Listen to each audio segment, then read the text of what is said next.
സാങ്കേതികവിദ്യ വികസിച്ചവരാണ്. അപ്പം നാളെ ഒരുപാട് വിപ്ലവങ്ങൾ വരുമെന്ന് പറഞ്ഞു കഴിഞ്ഞു. അപ്പം ഒരു ദിവസം ഈ സർജൻ വേണ്ട, ഇനി റോബോട്ടും എയും മാത്രം മതി, അവർ സർജറി ചെയ്തോളും എന്നൊരു സാഹചര്യം വരാൻ സാധ്യതയുണ്ടോ? എനിത്തിങ് ഈസ് പോസിബിൾ ഇപ്പോഴത്തെ അത്രയാണ്. എന്നാലും അത് വളരെ വിദൂരമായ ഒരു സാധ്യത മാത്രമാണ്. ആക്ച്വലി ഈ ക്വസ്റ്റ്യൻ ഞാൻ എപ്പോഴും ഫേസ് ചെയ്യുന്നുണ്ട്.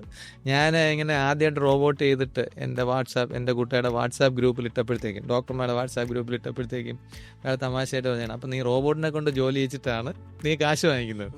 തമാശയായിട്ട് പറഞ്ഞാണ് പുള്ളി. എന്നാലും അങ്ങനെ ഒരു കാലം വരുമോ എന്നുള്ളതാണ് ഈ ചോദ്യം.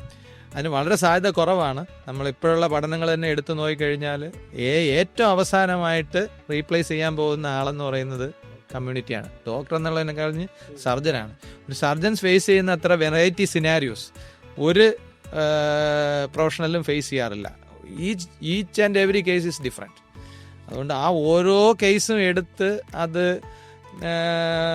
കമ്പ്യൂട്ടറിനെ പഠിപ്പിച്ച് ഫുള്ളി ഓട്ടോമേറ്റഡ് ആയിട്ടുള്ള സർജറി ചെയ്യാവുന്ന റോബോട്ട് ഉണ്ടാക്കുക എന്ന് വെച്ചാൽ ഇറ്റ്സ് നോട്ട് ദാറ്റ് ഈസി. അല്ലാന്നുണ്ടെങ്കിൽ ഒരു സർജൻ ഇതിലേക്ക് ഇറങ്ങണം. സർജൻ ഈ സാങ്കേതിക വിദ്യയും റോബോട്ടിക്സും ഒക്കെ പഠിച്ച് ഇതിലേക്ക് വന്നു കഴിഞ്ഞാൽ ഒരു എക്സ്റ്റെൻഡ് വരെ അത് ചെയ്യാൻ പറ്റുമായിരിക്കും. എന്നാലും നമുക്ക് എല്ലാ സിനാരിയോസും നമുക്കൊരിക്കലും റോബോട്ടിനെ ഫീഡ് ചെയ്യാൻ പറ്റും എന്ന് എനിക്ക് തോന്നുന്നില്ല. കാര്യം ചില സമയങ്ങളിൽ വളരെ വിശേഷ ബുദ്ധി ഉപയോഗിച്ച് തന്നെ ഇൻസ്റ്റിങ്ക്റ്റീവായിട്ട്